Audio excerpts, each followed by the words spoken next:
Nabi Yunus alaihissalam mengucapkan, barang siapa yang membaca doa ini dengan sepenuh keyakinan, pasti diijabah oleh Allah hajatnya. Assalamualaikum warahmatullahi wabarakatuh. Allahumma sholli ala Sayyidina Muhammad wa ala ali Sayyidina Muhammad. Pada kesempatan kali ini, marilah kita dengarkan bersama ceramah dari guru kita, Syekh Ali Jaber, tentang zikir dahsyat La ilaha illa anta subhanaka inni kuntu minadh dhalimin. Untuk lebih jelasnya, mari kita simak bersama tayangan berikut ini. Sekalian, jangan berhenti berdoa. Terus berdoa. Nabi Yunus alaihissalam ketika tertahan di dalam perutnya ikan berlama-lama di bawah laut, dia tidak pernah berhenti dengan mengucapkan La ilaha illa anta subhanaka inni kuntu minadh dhalimin. Kata Imam Ibnul Qayyim rahimahullah, barang siapa yang membaca doa ini dengan sepenuh keyakinan, pasti diijabah oleh Allah hajatnya. Karena Allah habis doa ini, apa kata Allah? Fastajabna lah, kami terima dan menijabah doanya. La ilaha illa anta subhanaka inni kuntu minadh dhalimin. Oleh kerana itu, kembali lagi, doa kita diijabah atau tidak? Saya bertanya, doa kita diijabah atau tidak? Diijabah. Yakin? Terus berdoa. Dalam keadaan apapun selalu kita berdoa. Apalagi dalam keadaan susah yang kita yakini tidak ada Tuhan yang bantu kita, tidak ada makhluk yang bisa menolong kita, tidak ada sesuatu yang bisa mengangkat segala musibah dan bala yang kita hadapi, hanya Allah subhanahu wa ta'ala. Apalagi dalam sujud, sempatkan dalam sujud. Karena Rasulullah SAW bersabda, aqrabu ma yakunu al-'abdu ila rabbi wa huwa sajid. Hamba ketika dalam keadaan sujud, posisinya sangat dekat kepada Allah. Makanya di akhir hadis Rasulullah SAW bersabda, fa'akthiru minad du'a, berbanyalah doa. Bisa menikmati doa insyaAllah mulai hari ini. Doa menurut saya sesuatu hubungan yang sangat indah sama Allah. Apalagi kalau bisa berdoa dengan cara curhat. Bisa enggak curhat sama Allah? Kalau lagi galau suka curhat enggak? Sering saya terima, Ustaz, boleh curhat enggak? Terus saya bilang apa ya? Boleh atau tidak? Saya bertanya, sudah curhat sama Allah belum? Dia bilang belum. Mau sama Ustaz dulu katanya. Belajar bagaimana bisa curhat. Sungguh kalau kita sudah biasa curhat sama Allah, tidak bakal curhat sama manusia. Jadi ketika berdoa, jangan hanya minta, Ya Allah tolonglah, tolonglah ya Allah, ampunilah. Jangan hanya suka minta, cerita. Bisa enggak anda cerita? Allah kan lebih tahu. Allah tahu segala sesuatu. Tapi salah apa kalau saya cerita apa yang terjadi hari ini? Ya Allah, aku sudah niat baik, niat tulus, dan saya pergi ke sana malah seperti ini, dicaci maki, dihina, malah dianggap dan suuzzan, buruk sangka. Habis gimana ya Allah? Cerita, curhat, seperti meminta solusi dari Allah Subhanahu wa taala. Kalau belum merasa ada jalan, wallahi akan merasa nikmat. Cukup anda bisa nikmat bersama Allah Subhanahu wa taala. Sebagaimana Nabi Yaqub ketika kehilangan anaknya, ada dia berkata apa? Qala innama ashku bathi wa huzni ila Allah. Aku hanya mampu curhat kepada Allah Subhanahu wa taala. Aku ingin cerita. Padahal Allah tahu apa yang terjadi, tapi dia ingin cerita lagi sama Allah Subhanahu wa taala. Ungkapkan cerita ini kepada Allah, itu sudah merasa diri dan membuat hati kita tenang. Kembali kepada hidayah, dan saya tutupi cerita. Jadi hidayah yang pertama, hidayah dalalah wa irsyad. Seperti tugas para nabi dan rasul dan ulama berdakwah, dan anda semua bisa membagi hidayah irsyad, memberitahu ke orang lain lewat apa saja yang kita mampu secara langsung. Yang kedua adalah hidayah taufiq. Hidayah taufiq. Habis kita dapat hidayah irsyad, habis kita sudah tahu, habis kita belajar, angkat tanganmu, ya Allah, berilah kepada diri aku, berikan kepada kami semua hidayah taufiqmu, agar ilmu yang saya belajari bisa saya amalkan, bisa menjadi saksi baik, bisa membuat saya lebih baik, bisa merubah saya menjadi lebih baik, bisa menjadi mulia di mata manusia dan mulia di matamu ya Allah. Itu namanya hidayah taufiq. Itu yang dimaksud ihdinas siratal mustaqim. Makanya ketika kita sudah membaca Al-Fatihah dan setelah memuji Allah Subhanahu wa taala, kita meminta hidayah taufik dari Allah Subhanahu wa taala, meminta petunjuk dalam segala hal. Dalam rumah tangga kita mohon hidayah taufik. Dua-duanya melayani anaknya dan mendidik anaknya, minta hidayah taufik supaya terbangun rumah tangga sakinah mawaddah rahmah. Ketika kita bekerja, minta hidayah taufik supaya kerja ini benar-benar merubah ibadah dan juga penghasilannya menjadi halal dan jauh dari syubhat, apalagi yang haram. Mencari nafkah, mencari rizki, semua dalam kehidupan kita selalu disertai dengan hidayah taufik. Kalau hidayah taufik, berarti Allah telah memimpin kita untuk memberi yang terbaik. Kalau Allah memimpin kita memberi yang terbaik, berarti Allah sudah berkenan menerima amalan yang sudah kita berikan kepada Allah Subhanahu wa taala. Bapak Ibu, saya tutupi satu cerita. Ada seorang bekerja cukup, penghasilannya pas-pasan, kerjaannya sederhana di sebuah pabrik. Dia jatuh cinta sama seorang wanita, tapi dia merasa diri belum memiliki kemampuan untuk bisa melamar dia. Dia hanya berdoa kepada Allah Subhanahu wa taala bagaimana supaya bisa mendapatkan kerjaan yang lebih baik, supaya penghasilannya banyak dan bisa membawa dia atau menikahi dia. Sudah berdoa, sudah memohon berlama-lama, tapi dia tidak sabar untuk menanti-nanti bertemu dengan jodohnya. Dan dia tidak menyerahkan kepada pilihan Allah mana yang terbaik. Ternyata dia sendiri dengan merasa diri hebat untuk mencari solusi sendiri. Dia membaca sebuah iklan penawaran kerja di tempat yang baik, yang bagus.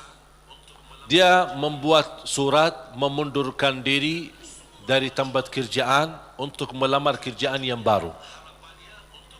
Dan semua perjuangan ini ujung-ujungnya harapannya untuk bertemu dengan jodohnya supaya jangan sampai kehilangan yang dia cintai. Dalam perusahaan itu ketika dia memundurkan diri, kata pemilik perusahaan, karena orangnya luar biasa, kerja rapi, tertib, bagus, kenapa kamu mengundurkan diri?